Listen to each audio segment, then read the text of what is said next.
जींद की बात में आपका स्वागत है। मेरा नाम राजीव कुमार है।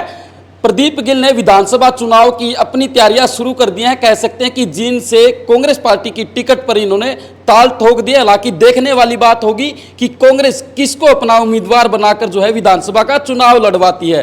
लेकिन तमाम नेता जो जींद के स्थानीय नेता उन्होंने अपने स्तर पर तैयारियां शुरू कर दी है और उसी में एक प्रदीप गिल भी है जिसने अपनी तैयारियां आज से शुरू कर दी है।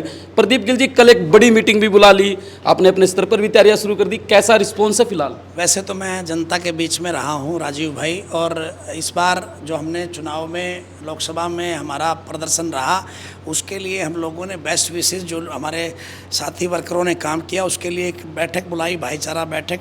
उस बैठक में अगले चुनाव को लेकर बूथ स्तर पे हम कैसे तैयारियां करें, कैसे अपने आप को और मजबूत करें, जिन बूथों पे हमारी कोई कमी रही है तो उनका विश्लेषण करें, उसके अंदर हम लोग कैसी तैयारियां करें, वहाँ नए साथियों को हमारे साथ कैसे जोड़ें। चाय के हमारे कार्यक्रम चले हुए हैं, अगले 90 दिन हमने चाय के कार्यक्रमों को कैसे आगे से आगे बढ़ाना है। इन सभी तैयारियों के लिए हम लोगों ने उन सभी साथियों को बुलाया जिन्होंने इन लंबे समय से मेरा 14 साल जो है साथ दिया, पार्टी का साथ दिया, तो उन सभी को मैंने एक निमंत्रण दिया। पिछले 10 साल से मिड्डा परिवार यहाँ पर सत्ता में है। लगातार वो कहते हैं सीसी की सड़कें बनवा दी, नया बस स्टैंड बनवा दिया, भाखड़ा का पानी जल्द आ जाएगा, पैरामेडिकल कॉलेज, मेडिकल कॉलेज। इन्हीं मुद्दों पर जो है जींद के लोगों से वोट भी मांगेंगे मिड्डा साहब, कैसे कटाक्ष करेंगे? मैं आज भी, ये तो अभी तुरंत का उदाहरण है, एक बारिश हुई छोटी सी, अभी तो मानसून आया भी नहीं, जो गलियां आपने बना दी, जो आपने सड़कें बना दी, कितनी बढ़िया सड़कें बना दी। अभी ये सेक्टर है, सेक्टरों में किसी भी शहर में जाओगे तो सेक्टर तारकुल के रोडों से बने हुए होते हैं और जिन पे 1 इंच भी पानी कभी मैंने देखा नहीं है।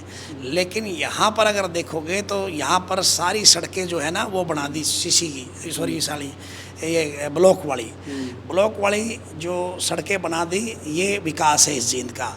अगर स्कीम नंबर 19, स्कीम नंबर 5 जो पोस एरिया कहलाता है, अभी जाओगे वहाँ पर अगर थोड़ी सी बारिश होगी तो गोडे गोडे पानी चढ़ जाता है। सावित्री नगर, पटियाला चौक, लोको कॉलोनी, सावित्री नगर जो इलाका है, जो पटियाला चौक से परला इलाका है, बूढ़ा बाबा बस्ती का इलाका है, भिवानी रोड का इलाका है, भटनागर कॉलोनी का इलाका है, राम कॉलोनी का इलाका है। आज वहाँ राम कॉलोनी में तो जाओगे तो कई जगह जोड़ जैसी स्थितियाँ हो रखी हैं। लोग इस प्रकार से बदबूदार पानी उनके घरों के आगे भरा पड़ा है और ये विकास का डंका बजा रहे हैं। आप इस कैमरे को ले जाओ राजीव भाई, मैं कांग्रेसी हूँ इसलिए नहीं कि भाई मैं कोई बात कह रहा हूँ। आप या तो इस कैमरे को आप ले जाओ या वीडियो विजुअल बनवा के मैं मंगवा देता हूँ। आपको कोई गली अगर ढंग की मिल जाए तो मुझे कहना।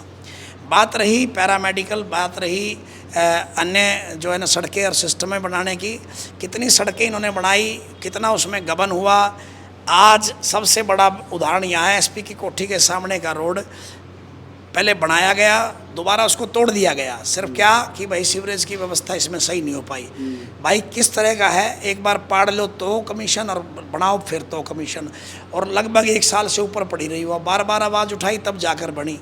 बार बार हम लोगों ने विजुअल दिखाए, इसके देवीलाल ग्राउंड के चारों तरफ जो बड़े बड़े शोरूम बने हुए हैं वहाँ फुटफॉल सबसे ज़्यादा था। बार बार मैंने विजुअल बनवा के वीडियो डलवाई, तब जाकर वहाँ कोई सीसी की कोई सड़कें बन पाई हैं।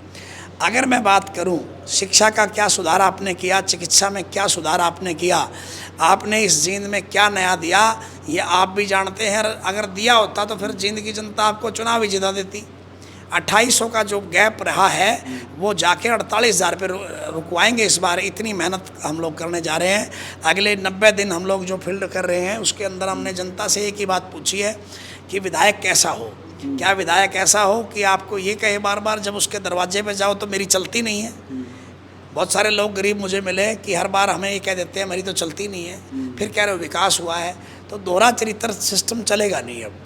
तो हम लोग इस बात को लेकर के कांग्रेस में बहुत से ऐसे नेता हैं, स्थानीय नेता जो टिकट मांग रहे हैं, कई नेता भी तैयारियां शुरू कर दी और लगातार कांग्रेस में इस तरह से की बातें भी सामने आती कि गुटबाजी है। अब आपको टिकट मिलती है तो जाहिर सी बात है दूसरे नाराज होंगे, फिर वो कहीं विरोधी खेमे में जाकर आपको ही नुकसान ना करें। देखिए टिकटें तो अभी भी लोकसभा में भी लोग मांग रहे थे, मांगना अधिकार है, मेरा भी अधिकार है, औरों का भी अधिकार है, सब लड़ाई लड़ रहे हैं। लेकिन जब टिकट बट गई तो सारे एकजुट होकर के आपने मेहनत करते देखे हैं ना, क्योंकि अब जनता ये चाह रही है कि बार बार इस तरह की बातें ना हो। और भाई बात रही खिंचाई की तो बड़ौली से ज़्यादा कोई नहीं बोल के गया। हमारे तो किसी ने नहीं कहा कि भाई लेग पुलिंग हुई। बड़ौली ने सब स्पष्ट कहा, सभी विधायकों के खिलाफ भी बोला, सबके खिलाफ बोला, कह के गया कि बहुत बड़ा जो है ना मेरे खिलाफ जो है ना षड्यंत्र रचा गया है। हमने तो किसी ने नहीं कहा कि किसी ने षड्यंत्र रचा हुआ है। हमारे तो सभी कार्यकर्ता एकजुट होकर के काम करते हैं। ऐसे ही विधानसभा मेरा एक आखिरी सवाल है, प्रदीप गिल चुनाव पक्का लड़ेंगे, टिकट मिले या ना मिले? नहीं, ऐसा नहीं है। प्रदीप गिल ने चुनाव की तैयारी की है। तैयारी करना मेरी ड्यूटी बनती है, क्योंकि अगर कल को पार्टी मुझे टिकट दे और मैं विधानसभा के लिए तैयार ही ना हूँ तो काय के टिकट पे चुनाव लड़ूंगा। बूथ स्तर 186 बूथ हैं, 31 वार्ड और 36 गाँव में मेरा बहुत बढ़िया प्यार प्रेम लोगों के साथ है। मैं राजनेता तो किसी ऐसे परिवार से तो नहीं आता कि मेरी राजनीतिक पृष्ठभूमि है, दादा परदादा कोई मंत्री एमएलए तो नहीं रहा, लेकिन 14 साल का संघर्ष लोग जरूर जानते हैं।